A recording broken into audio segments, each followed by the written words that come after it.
What is good, everyone? This is your host, Deanna Kemple with Label Free Podcast. To live your best life, you must live label free. I have a very special guest, zooming in all the way from Kansas City. He's got great barbecue there. If you've ever been, you got to go. His name is Ryan Bennett. He is a high performance coach, author, and speaker who guides people to reach their full potential in their lives, businesses, and teams. Ryan, thank you for joining us. Can you please introduce yourself and tell the audience a little bit about your background? Yeah, thanks for having me on the show. Introduce myself. So first and foremost, I'm a husband and new father based out of Kansas City. And so that's been a wonderful experience. And so that's who I really am. And what I do professionally, like you mentioned, I'm an author, speaker, and a high performance coach.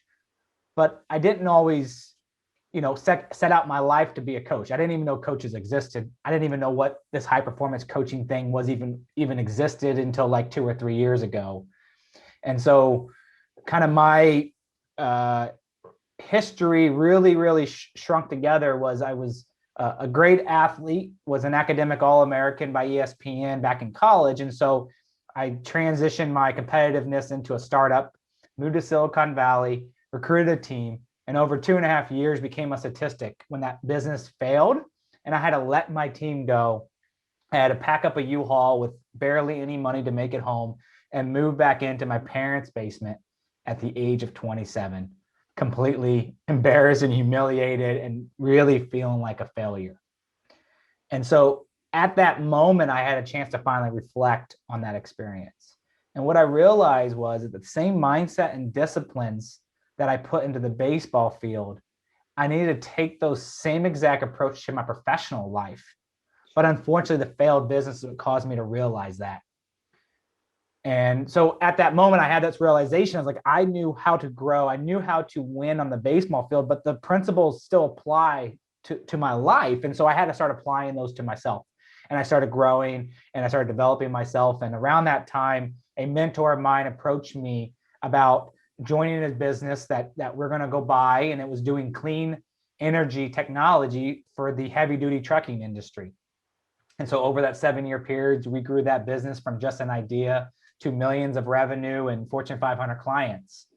But the funny thing that happened is during my, I guess, quote, success, however you want to find it, but it started to become more visible. I think my growth started to become more visible. Sure. And so people started coming to me for coaching and mentorship. Like I'm sure that's what they do with you too, like just something attracts other people. Sure. And so I started coaching and helping people and really loving it and really connecting and helping them put my principles in their lives to actually start growing. And I found myself, working morning, nights, weekends while I was running this startup. And I was so excited, running full throttle until one morning I woke up and I realized that I was way more excited to go meet an early morning mentorship coaching session than I was to do my day job. And that's when I realized, I actually need to intentionally pursue what really fires me up and what really energizes me, and to be a coach professionally. And so that's kind of my long journey shrunk together for the audience. That's quite a journey. So I've had some failures as well as an entrepreneur. I really feel like though those I don't really look at it as failure, but I think that's what most people connect to. I really look at it more as learning lessons. Because if you are actually making the effort and stepping out of your comfort zone and going after something that you want to do, you believe in, that your dream or what have you, you've succeeded right there. And so I feel like that's where a lot of people don't ever make that first move. And that's one of the reasons why I started my podcast, because people get so caught up in living in that box, like, oh, we got to, go to college, get the 9 to 5, have the white picket fence, have the family. And they never actually, and they have all these great ideas and all these great dreams of what they want to do, and they never have the courage to do it. So at least you had the courage to do that. And you learned a lot, I'm sure, through that whole experience. Oh, very much so. And I came to realize, and Jim Cook, who's the founder of Boston Brewing Company, said this in a podcast, and he was talking about the difference of fear and danger. Okay. And the reality is that it may be, you may have fear as you start a new business because things could go poorly, but the dangerous thing, and I totally agree with him, he said, was the dangerous thing is living a life that you're not proud of, or living a life where you get to 65 and you ask yourself, what happened? Yeah. And that is, to my mind, is dangerous. So I'm not afraid to step into fear. That's a real emotion, and we can step into that. I'm scared of the dangerous path of not being intentional where we want to go and not doing what we want to do. And so I don't know if you relate to the difference of fear and danger, but that really resonated with me when I heard him say that. Totally. So I was married. My husband passed away 5 years ago, and I was always into health and fitness. But after watching him lose his battle with life, not only did it make like put that focus even higher on my priority list, but it also made me realize how short life can be, and how you have to like just really live every moment to its fullest.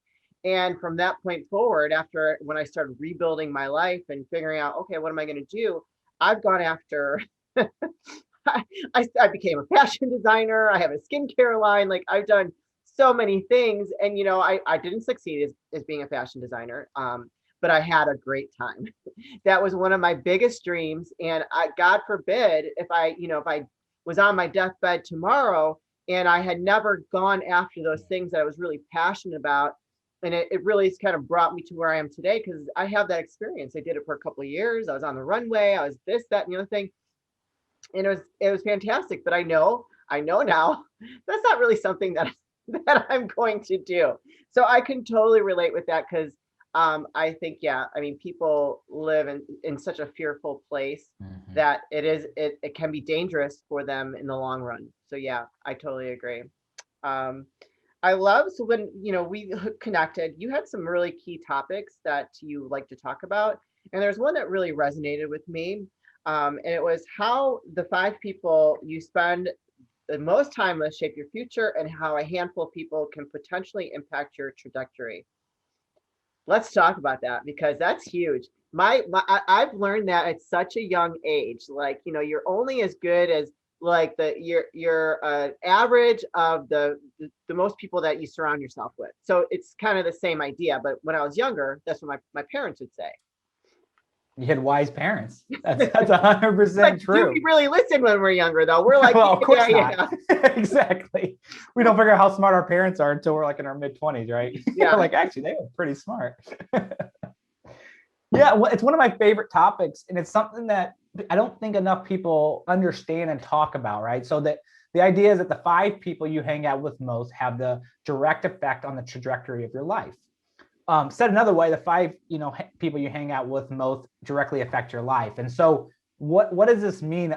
When I first heard this, I sort of experienced it. As you start to grow yourself, you get around like-minded people, but I didn't know why. And I'm a curious person, so I always want to know, like, what's the science and neuroscience behind it? Okay. And so what I did, I went back and I found a study where it came from. So there's a man named Dr. David McClellan out of Harvard, and he did a 25-year study of successful Sorry. no, that's a problem. That's Teddy. Teddy says hi. He makes an appearance regularly. So keep going. So I didn't mean to interrupt you. No problem at all. So Dr. McClellan did a study, a 25-year study of successful people and high achievers. Okay. And what he found is that the 5 people that we habitually associate with has a direct effect on the trajectory of our life. And that could be both good and bad. And so notice how I said the 5 people you hang out with most. It's not the 5 millionaires. It's not the 5 most positive, energetic people. It's the 5 people you associate with. Yeah. And so what I took away from that was, okay, wait a minute here. If there's science to back this up, and I've experienced this in my life, then I need to start being really intentional about who those 5 people are. Sure. And so I went and I kind of reflected upon the year of who the 5 people I spent the most time with last year was. And I had this aha moment. And when I teach this to other people, they have this almost the same aha moment where they can easily name the top 3. And these are positive people who love you and encourage you. And then the last 2 are a little bit harder because we don't want to step into that. Because what we realize when we step into that person, that spot, that actually maybe these 2 people actually aren't really helping me and encouraging me to succeed. They're around because they either always have been, they're around there because they're maybe in-laws or neighbors, but whatever it is they actually don't really help me get to where I want to go. Right. And are actually maybe bringing me down. And so, when I teach this and when I have this, we have these aha moments, and and, stepping into that, saying, okay, now how do we actually start to set boundaries, and how do we be more intentional with other like-minded people? Yeah. No, so yeah, as I think we kind of go through, if you are aware of that, or even if you're not aware of that, I think that we go through phases in life where we have growth phases, right? If you are a person that's constantly working on bettering yourself and improving yourself and getting to the next level or whatever that might be, you kind of, some people just make their way out of your lives on their own, and others you have to decide, like, this is not someone I really want to be connected with anymore, because this is not, I mean, like last year I had to clean house, with the whole pandemic. There are some people that like really showed their true colors. And I'm like, this does not really align with me or is going to help me in any way moving forward in my life. And I had to just, cut ties. And, it can be hard at first, because you almost, I think with some of those relationships that aren't going to benefit you, there's almost a little toxicity there, and you're like, and you might have a little, not codependency, but it feels so good in the moment with them, you don't realize that it's not necessarily good for you. How do you help your clients identify that? Because that has to be a process. Yeah, it is. But I think the first spot is actually pausing to understand that this matters. Yeah. And then asking the question, who are those 5 people? And then what they're going to pick is the 5 people they want on that list. And that's our job as coaches, to push back and say, no, it's not the people you want on the list. Who are those 5 people?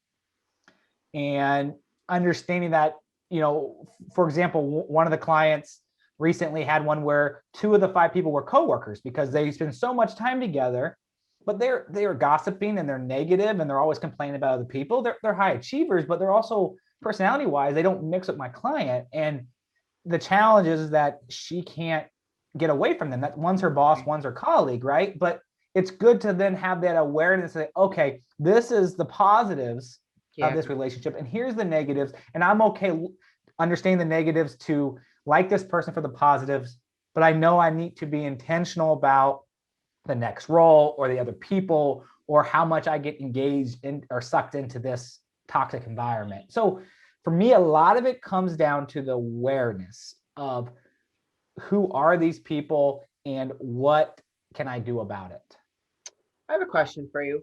How do you help your clients be intentional about, I guess, redefining who those top 5 people are? Because, that can be a little scary.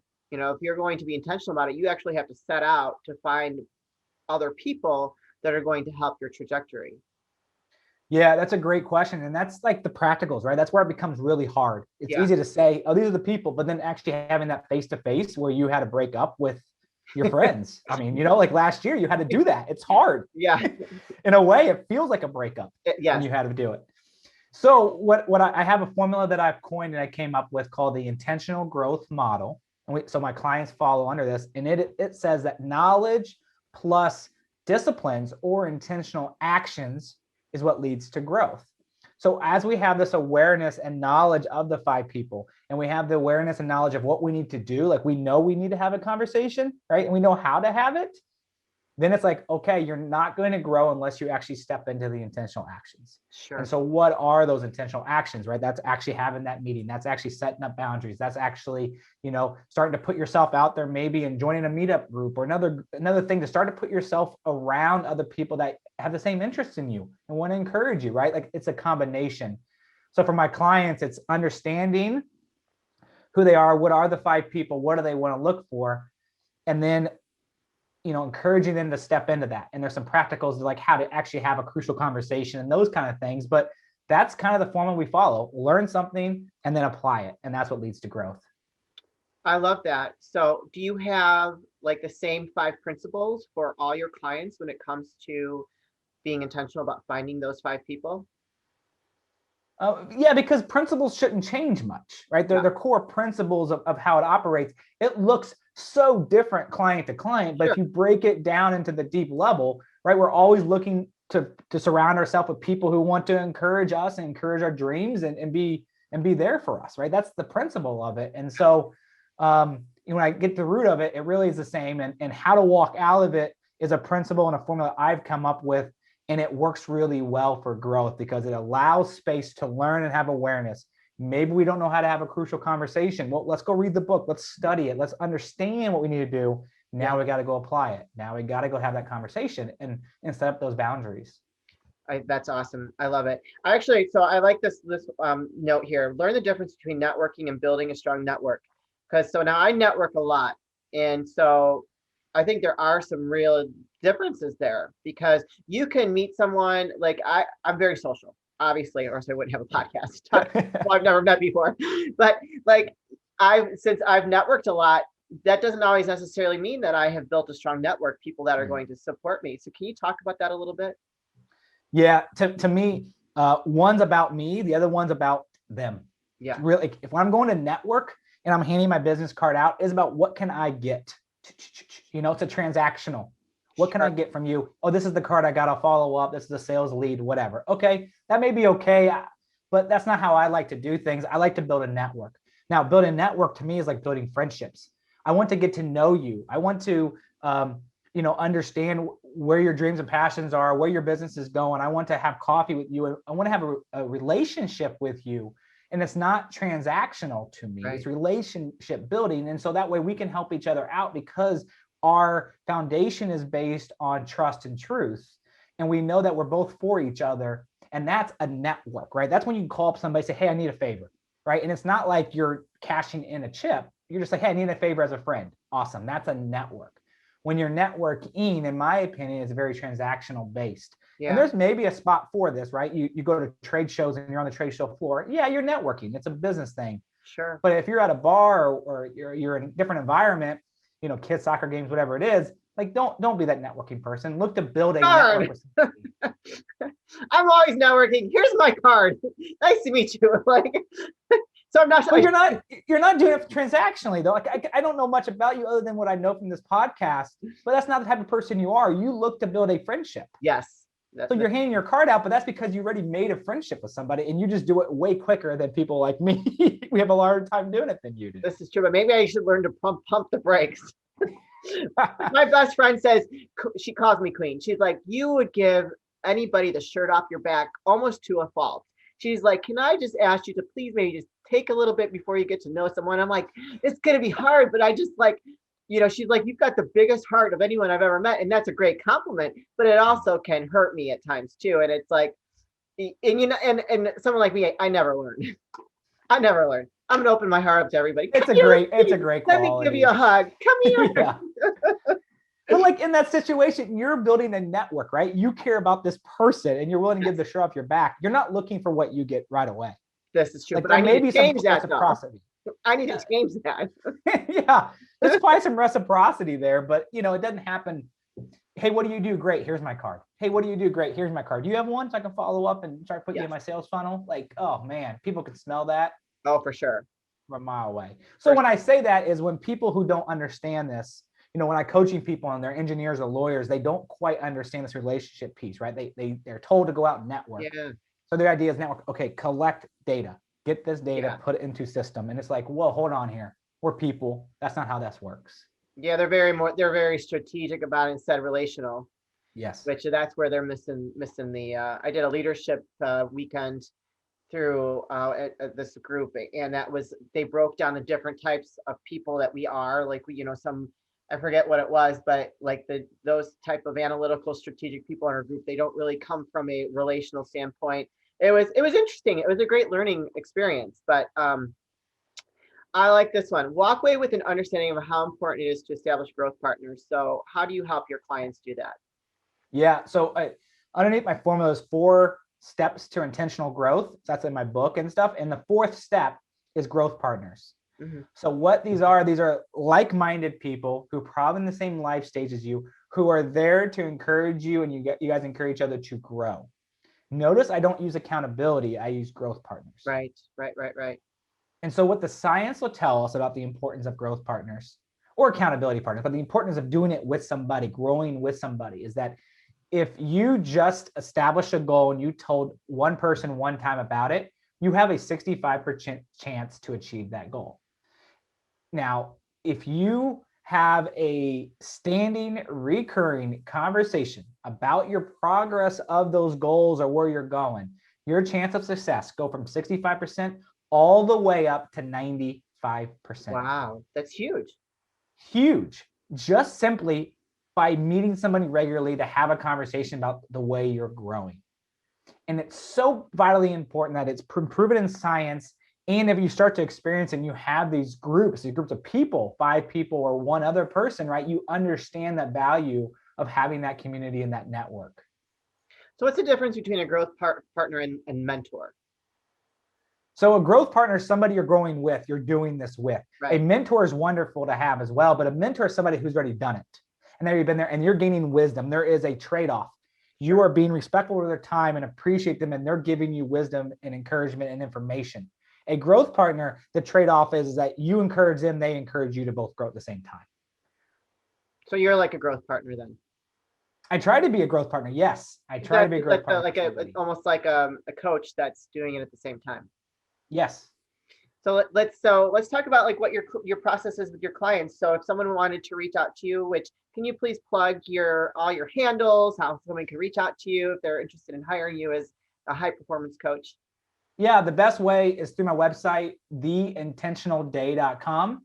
You can get my free webinar on the science of what I'm talking about. I have my book there, courses, coaching, all that. And then if you just want to follow what I have to say, you can follow me on Instagram at ryan.intentionalday. And all those links will be in the description of this episode. So why don't you walk us through that process of when a client reaches out to you and said, hey, I need help. I'm struggling and whatever. Are the areas typically the same with your clients, or are they all different across the board? While you would think they'd be all different, a lot of them have the same kind of issue where they focus all their attention on one of those pillars of life.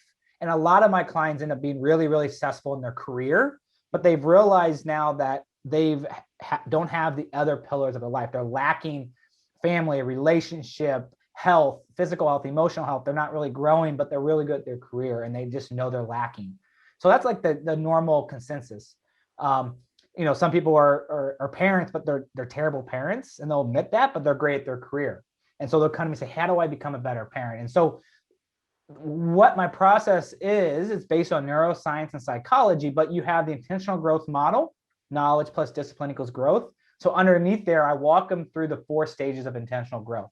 So it's dreaming and what psychologists will call visualization. Mm-hmm. So understanding where do we want to go? What does that look like in detail? And then we establish goals around there.